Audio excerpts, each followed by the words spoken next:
What's up, guys? Happy Tuesday. Gonna go ahead and run another couple of videos. Thought that I was retired, but I've actually had a couple of requests and I want to give the people what they want. So start with Rogue One. Last run I actually got my first perfect score on territory battles, which I was pleasantly surprised with. I've got Baze at gear 10, Chirrut at gear 9, Jen, Cassian. I run Scarif Rebel Pathfinder at gear 8. In fact, you know what? This is really pathetic. The mods I have on these guys are beyond terrible. To hell with it.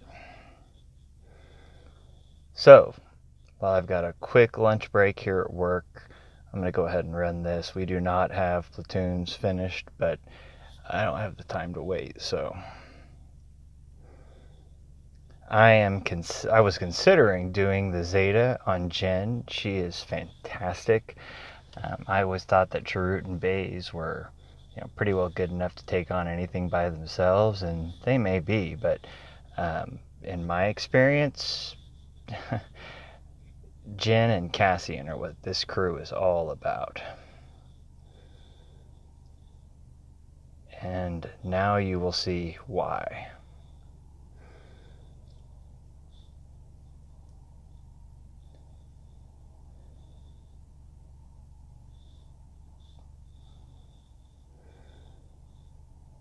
Gosh, such a monster.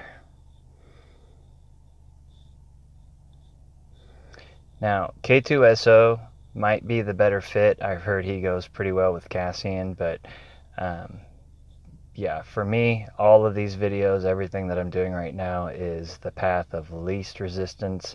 How can I do well in territory battles while keeping the gear investment to the bare minimum? I actually have enough to get Chirrut and Baze up a level, but yeah, I don't want to screw with that right now and mess up the video. So, first things first, we're going to use his special, so that gives all the debuffs that are applied to the other guy to him. And we're just going to finish him off. And this is why Cassian is just a beast in this. Just debuff, expose, debuff, expose, debuff, expose. He is a freaking beast. That's disappointing.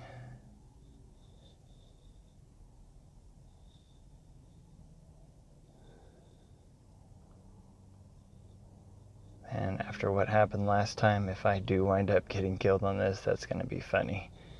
Given that I got a perfect score last time and I'm running this to brag about it.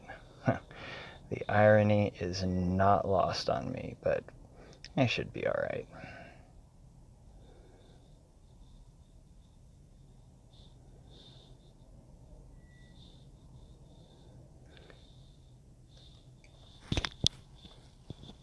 Now, one thing to keep in mind when you're going against the commanders, these assholes right here, if you take their turn meter down too low, they will absolutely mess your life up. So we're going to expose, we're going to get him back up again, and now we are going to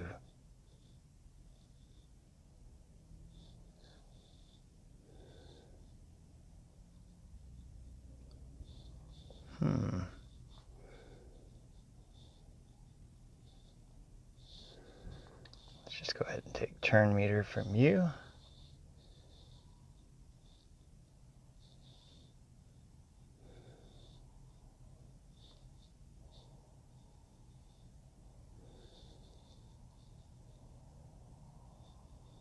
So that's about it, guys. Just running the crew as usual.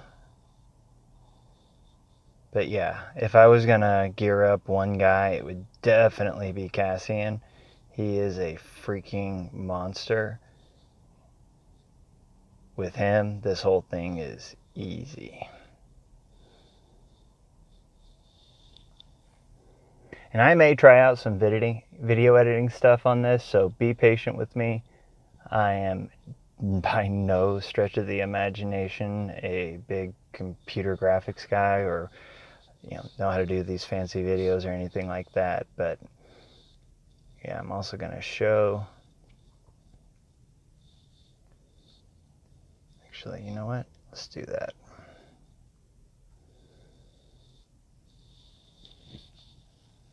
Now, again, I'm intentionally doing this right now without having all the platoons completed, because I know that there's a lot of guilds right now that actually can't do the platoons. So I'm trying to show what this squad looks like without having optimal conditions. And by the way, my BB-8 is, I think, Gear 8. Yeah, he's Gear 8, and my Resistance Pilot is Gear 7. So when you see the mods I put on them here in a little bit, you will, I mean, even those of you that have said, I'd kill to have those crappy mods, trust me, when you see the mods that are on them, I think the highest speed that I have is like a 7 or an 8. I mean, it's really bad. Remodding in this game is just so impossible that I've gotten to where I don't bother, which is really a shame. I used to enjoy running clones, for instance, on Heroic Tank. Now, it's just not worth the effort.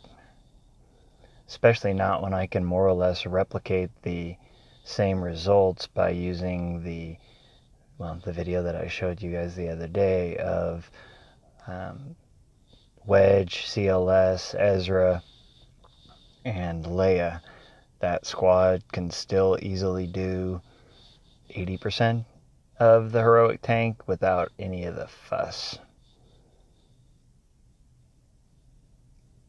So I'm doing some, I don't want to say roster reviews, but a couple of the guys in the guild have some friends that are newer to the game, and they're wanting to know kind of who to farm, what they should be looking at. I'm just going to throw this out there.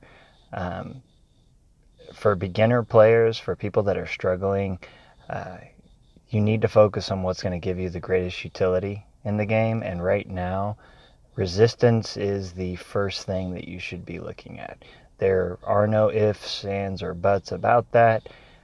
Resistance will guarantee a galactic war completion, which will guarantee you several $1,000,000 a week of additional currency. That really matters. And for people that are struggling with the game, one of the first things that I ask them is, how is your galactic war? Are you finishing it daily? And the majority of them are answering back negative. And by the way, I do want to give a shout out to McMull2. He put up a video that obviously caused a bit of an uproar in the community. I just want to thank him for saying what he said. We are all thinking the exact same stuff. The way that the game is handling certain things, it really does seem like they're trying to increase people's interest in certain parts, while making other parts completely inaccessible if you are not heavily pay to play. Like his example of it taking roughly 2 years to get Towson, which, I actually wanted to go back and check the math on, and when I did, I was like, damn, that's actually correct. So it's nice. I've actually gone free to play. I used to be pretty heavily on the pay to play side, but anymore, with everything they have going on, I can get by pretty easily without having to drop coin. I didn't mind dropping it. The game is something I've spent a lot of time on, and for me it was a worthwhile investment just as kind of a diversion. But just the return on investment these days, some of the problems they're having in certain parts of the game, it's not really worth it. To me, anyways. We do have some guys in our guild that are still very, very heavily on the pay-to-play side, and there's nothing wrong with that, if that's your thing. But yeah, going back to, for beginner players, resistance should be the first thing you run. Zeta on Finn will give you the single best utility in territory battles.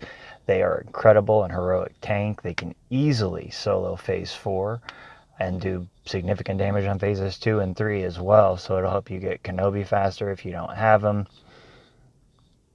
Just yeah, Resistance first. Phoenix is the second one I go after because, as you're about to see, they also have tremendous utility in the game right now. And then beyond that, you probably want to go with the OG Rebels. You really need CLS, depending on what the timing is on when you're looking at this. If you can get, if CLS is about to come around again, you definitely want to get your old Bens, etc., because CLS is just amazing. He and Han both together with R2, do whatever you need to unlock those. In the past, it was all about Palpatine. He was, you wanted to gear around whatever you needed to get him unlocked and done, but these days, it's much less the case. And by the way, I will be running an event the next time they bring out the Talzin. I got through that with no problem. As you guys know, if you've been following my videos, you absolutely want to use Chopper in the territory battles, not Sabine, because he's giving you that significant extra protection and health recovery on almost every turn. And also, anytime he uses his basic, he's resetting your cooldowns, which is fantastic. But for that event, it really came down to you need to have the stagger. So if you were struggling with that, do the opposite of what I did or what I've been recommending on this side, because in territory battles, Chopper is king. But for the Night Sister event, you really do want to use Sabine to get that extra stagger in there. It makes all the difference in the world. One other thing, just mechanically speaking, I really don't have to try on this right now, but functionally speaking, I typically will use Hera's call assist. I'm trying to get it to show it now, but it's being difficult. If she attacks the character that has the highest health, then she will put down an expose, which is fantastic. And going against a lot of these boss fights like you see, like in the Mother Talzin event, expose is huge. The bigger the boss, the more damage you do. It's just ridiculous. And by the way, for what it's worth, I actually have the exact same mods on this crew now that I've had for the last couple of videos that I've done. I wanted to keep the gear, the mods, everything pretty much the same just for continuity's sake. Obviously, if I'm upgrading these guys, it will get significantly easier. It just seemed like a bit of a cheat if I'm going to be putting together these low gear challenges and then upgrading the gear.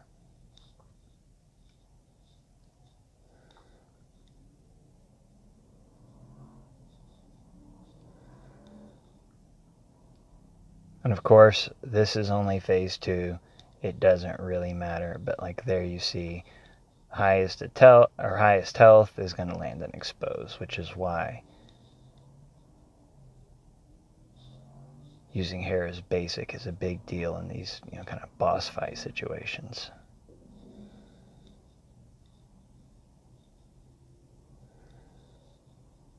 Also, putting a critical damage set on Ezra, it matters. It helps quite a lot, it turns out.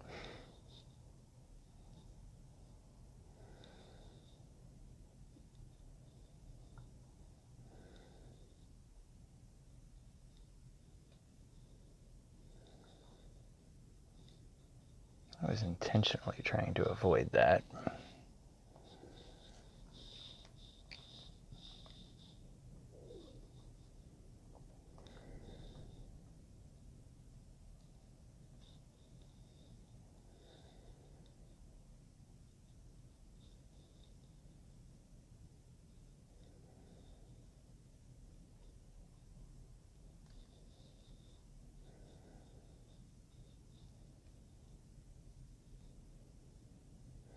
Would you die already? See?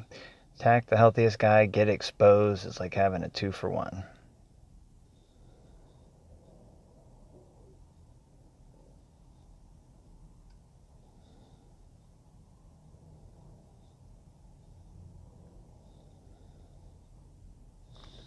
And Chopper, as a reminder, anytime he uses his basic, he can reduce the cooldowns of your squad. That also is really nice to have. I've had a lot of situations where I'll go and just absolutely obliterate guys.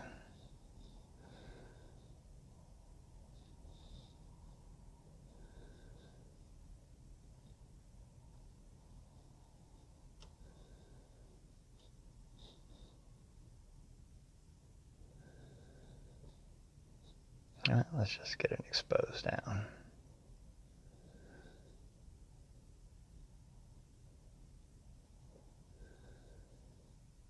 So it's pretty well on autopilot from here.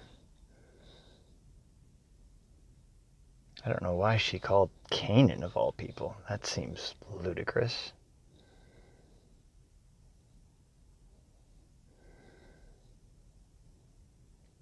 So, and I'll be doing one of these later, just because obviously we're in phase 2.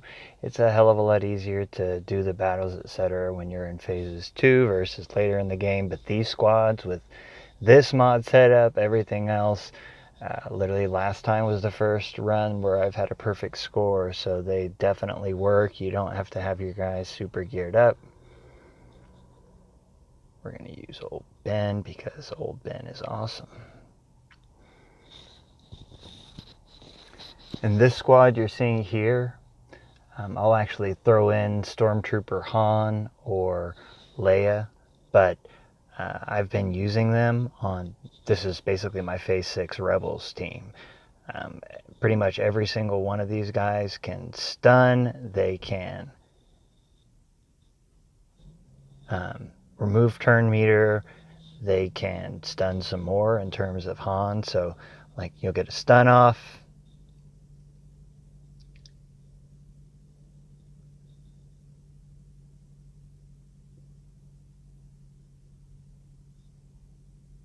Wish you just quit it.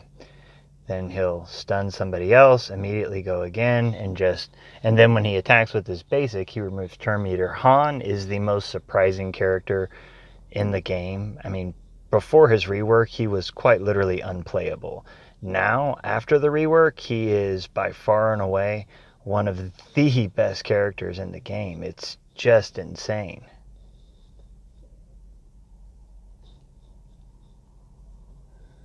So yeah, when you're going through territory battles, understand that stuns and turn meter removal are, if you can have those two things, you're going to do a lot better, which is why I like to use Old Ben and Stormtrooper Han in my crew, because they can both remove turn meter. Old Ben by using his special, like so. And of course Han isn't here for me to show that part, but of course Han has multiple layers where he's granting turn meter and removing it from the enemy, so he kind of gives you 2 for 1. But yeah, if you're struggling with territory battle scores and wondering, what an easy fix, using CLS is obvious, but throwing in some of the guys that I laid out are just fantastic. I only have my, this is actually much more in line. So we have turn meter removal, stun, stun.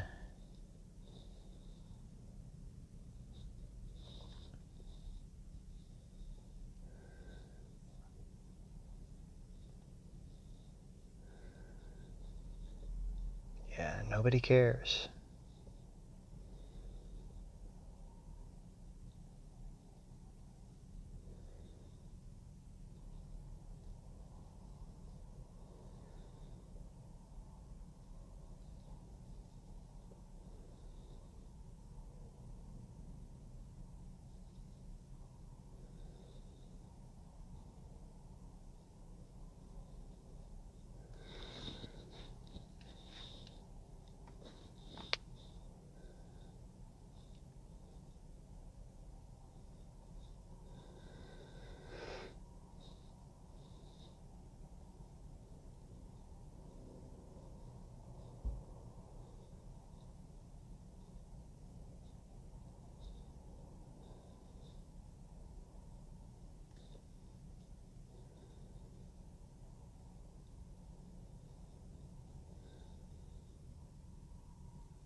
that's pretty much it.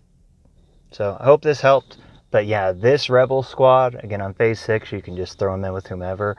I've seen people using Ahsoka. I've seen people using Leia. I've seen people using a variety of people, Lando, whatever. For me, personally, I like using Stormtrooper Han just because I want a full turn meter removal team going there. So that's it. If you guys have any questions, again, if there's any videos you'd like to see, hit me up, let me know. With that, have a good day, guys.